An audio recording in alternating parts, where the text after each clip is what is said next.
Doctor साहब, real news media के YouTube channel में आपका स्वागत है। Thank you very much. Doctor साहब, जैसा कि मैंने अपने दर्शकों को कहा कि ये जो चुनाव होने वाला है बिहार विधानसभा का, इसमें युवा आबादी बहुत अधिक मात्रा में वोट करेगी। जैसा कि आप जानते हैं कि 1.77 करोड़ युवा मतदाताओं की संख्या है और जिन युवाओं की संख्या भी काफ़ी है। साथ ही जो पहली बार वोट करेंगे बिहार के मतदाता, उनकी संख्या भी इस बार अधिक होने जा रही है, क्योंकि युवाओं की संख्या अधिक है। तो बिहार के युवा क्या सोचते हैं इस चुनाव को लेके और वो कैसा बिहार चाहते हैं? कुछ ऐसे भी मैंने युवाओं से बात की जो चुनाव के प्रति बहुत उदासीन है कि ये कौन अपना समय ये करेगा, कौन छुट्टी लेके आएगा। तो मिले जुले प्रतिक्रिया मिल रही हैं समाज से हमें। तो सर, आप एक युवा हैं, आप एक चिकित्सक भी हैं, तो युवा क्या सोचता है कि कैसा बिहार बने और बिहार के लोगों के लिए सर आप क्या बोलना चाह रहे हैं? युवा के लिए सबसे महत्वपूर्ण मुद्दा होता है रोजगार का। रोजगार अपने घर में मिलेगा तो पलायन रुक जाएगा। और दूसरा कि जब आप अपना नेता चुने तो इस टेक्नोलॉजी के युग में अगर आपका नेता ऐसा है जिसको अगर एक फ़ोन बुक में एक नंबर सेव करना नहीं आता हो और आपके नेता को व्हाट्सएप अकाउंट बनाना नहीं आता हो, उसको अगर आप नेता चुनते हैं तो इससे बड़ी दुख और शर्म की बात कोई नहीं हो सकती, क्योंकि भविष्य जो है वो टेक्नोलॉजी बेस्ड है। दूसरी बात क्या है कि जो युवा सोचते हैं कि मैं रिलक्टेंट हूँ, मैं नहीं जाऊँगा वोट देने, तो आप वोट न दे के भी आप चुनाव से बाहर नहीं हैं। अगर आप एक अच्छे उम्मीदवार को वोट नहीं दे रहे हैं चुनाव से बाहर रह के, तो एक इनडायरेक्टली परोक्ष रूप से आप एक बुरे कैंडिडेट को ज़रूर जिता रहे हैं। इसलिए आपको एकदम एक्टिवली पार्टिसिपेट करना चाहिए चुनाव में। और आई थिंक कि 32%, 32.5% पॉपुलेशन जो है वो जेन जी का है शायद। तो जेन जी को तो एकदम एक्टिवली पार्टिसिपेट करना चाहिए और टेक्नोलॉजी बेस्ड, रोजगार बेस्ड, लॉ ऑर्डर बेस्ड सरकार बन सके, इसके लिए उनको वोट करना चाहिए। सर, आपने तो बहुत अच्छी बात कही, लेकिन इससे पहले की भी जो पूर्ववर्ती सरकारें हैं उनसे ऐसी क्या गलतियां हुई कि बिहार अभी भी सर पिछड़ा हुआ है, बिहार से पलायन अभी भी जारी है। तो आगे आने वाली सरकारें ऐसे क्या करें कि ये पलायन रुके, जो पिछली सरकार वो गलती को ना दोहराए?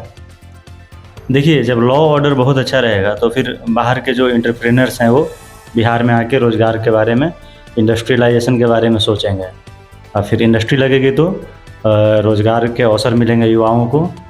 और देखिए मनीष जी, ऐसा है, आपके चैनल के माध्यम से मैं बता देना चाहता हूँ कि लॉ ऑर्डर को बिना ठीक किए आप इंडस्ट्रियलाइजेशन कर नहीं सकते।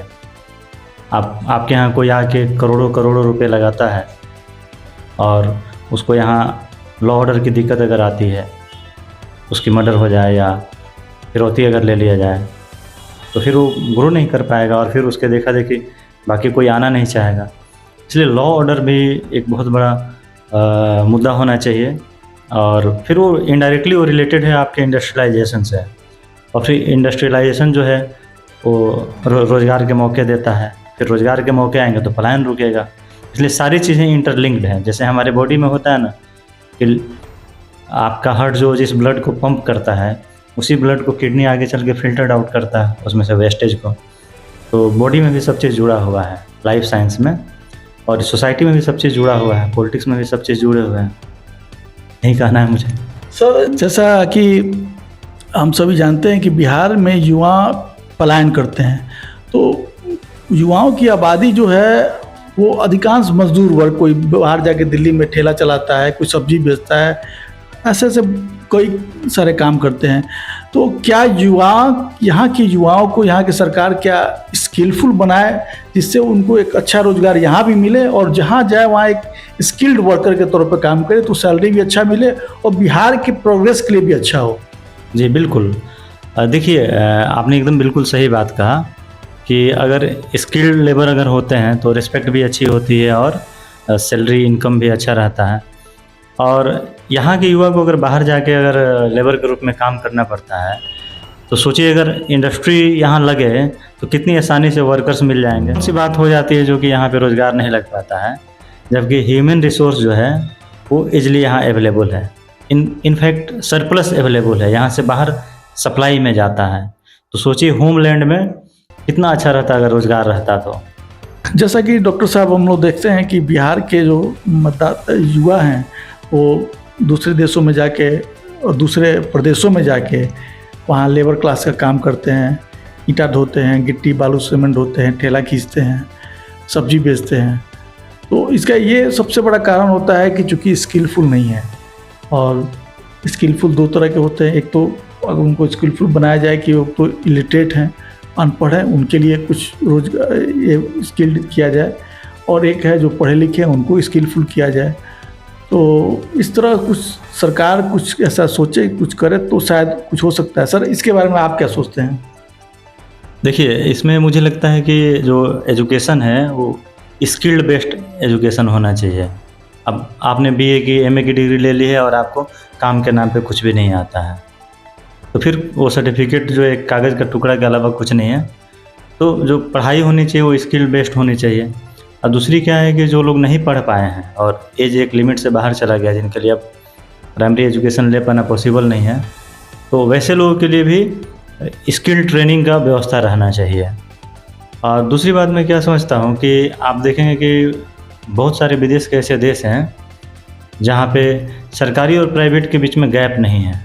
अगर जो सरकारी की जो ऑलमोस्ट अर्निंग है और नेचर ऑफ वर्क है और प्राइवेट का ऑलमोस्ट सिमिलर है, लेकिन आप बिहार में देखेंगे कि सरकारी के मुंह में आदमी पड़ा हुआ है। मतलब 45 साल की उम्र तक एक आदमी या 40 इयर्स के एज तक एक आदमी सरकारी का मलाई खाने के लिए बेरोजगार बैठा हुआ है और बस इतिहास के पन्ने पलट रहा है और रट रहा है, या फिर गाइड क्वेश्चन बैंक और कोचिंग के चक्कर में फंसा हुआ है, इसलिए बस उसको सरकारी नौकरी मिल जाए। तो प्राइवेट कल्चर को भी बढ़ावा मिलना चाहिए, क्योंकि ऐसा पॉसिबल कभी नहीं होएगा कि सब लोग को सरकारी नौकरी मिल जाए। आप सुबह से आप देखिए ना, आप बेडशीट यूज़ करते हैं, चप्पल यूज़ करते हैं, मोजे यूज़ करते हैं, शर्ट, टूथपेस्ट, टूथब्रश आप यूज़ करते हैं, चश्मा, टोपी जो भी आप यूज़ करते हैं, आप देखिए उसमें से कितनी चीज़ें हैं जो सरकारी फैक्ट्री में बनती है, नहीं बनती है ना। तो मेजॉरिटी जो वर्क्स होते हैं वो प्राइवेट में होते हैं।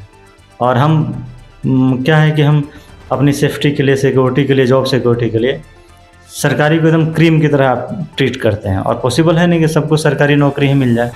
तो इसमें ये होना चाहिए कि जो प्राइवेट वर्क करते हैं उनकी भी सैलरी अच्छी होनी चाहिए, जॉब सिक्योरिटी, फाइनेंशियल सिक्योरिटी, ये सब रहना चाहिए, ताकि मैक्सिमम लोग प्राइवेट में भी एब्जॉर्ब हो सकें। हो क्या रहा है कि सरकारी के चक्कर में आप फंसे हुए हैं, प्राइवेट काम आप कर नहीं रहे हैं। तो एक वर्क का टेंडेंसी भी युवा को लाना होगा, ये कहना है मुझे। डॉक्टर साहब लास्ट में आपसे एक क्वेश्चन पूछना चाहता हूँ। आप यहाँ के युवा मतदाताओं और युवा जो जनरेशन है, युवा जो लोग हैं, युवा शक्ति है, उनको आप सर अपना क्या मैसेज देना चाहेंगे?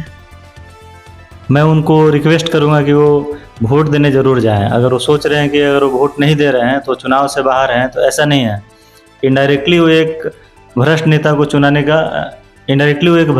चुनने में हेल्प कर रहे हैं। अगर आप वोट नहीं दे रहे हैं, किसी न किसी बुरे कैंडिडेट को जीतने में आप इनडायरेक्टली हेल्प कर रहे हैं। इसलिए अवश्य वोट दीजिए और आप अपने भविष्य के बारे में देखिए। आप युवा हैं तो आपके लिए सबसे महत्वपूर्ण चीज़ रोज़गार है, और ब्यूरोक्रेसी कम हो सके, जहाँ स्टार्टअप कल्चर सेटअप हो सके, जहाँ आप चीज़ों को अगर स्टार्ट करना चाहें तो आपको एकदम इजी गोइंग आपको स्टार्टअप मिल सके। अगर आप किसी ऑफिस में जाते हैं, सरकारी ऑफिस में एनओसी लेने जाते हैं या क्लियरेंस सर्टिफिकेट लेने जाना चाहते हैं, तो वहाँ आपके लिए इजीली सामने वाला जो पदाधिकारी है, एक्चुअली होना तो चाहिए सेवक, लेकिन खुद को पदाधिकारी मान के लोग बैठे हुए हैं। वो उस पद के अधिकारी मान के बैठे हुए हैं और अधिकार चला रहे हैं। होना ऐसा नहीं चाहिए। होना चाहिए कि वो सरकारी सेवक हैं, वो सेवा करने के लिए बैठे हुए हैं। तो अगर कोई युवा अगर कुछ स्टार्टअप करना चाह रहा है जिससे बहुत लोगों को रोज़गार मिल सकता है, और उसको अगर कोई क्लियरेंस सर्टिफिकेट लेना है या एनओसी लेना है या इलेक्ट्रिसिटी कनेक्शन या रोड रिलेटेड अगर कोई वर्क है, पता चला कि महीनों सामने वाले जो सरकारी साहब हैं वो मिल नहीं रहे हैं, तो इसमें क्या कोई रोज़गार के बारे में सोचेगा कि वो रोज़गार का अवसर जनरेट कर सके? पॉसिबल नहीं है। तो इसलिए गवर्नेंस में भी बहुत चेंज का ज़रूरत है। गवर्नेंस में भी थोड़ा बाकी के देशों से या बाकी के राज्यों से सीख के और उसको इम्प्लीमेंट करने की ज़रूरत है। इस मीडिया के साथ बात करने आपको बहुत बहुत धन्यवाद। जी Manish ji, thank you so much. Real media news को बहुत बहुत शुक्रिया मेरे तरफ से।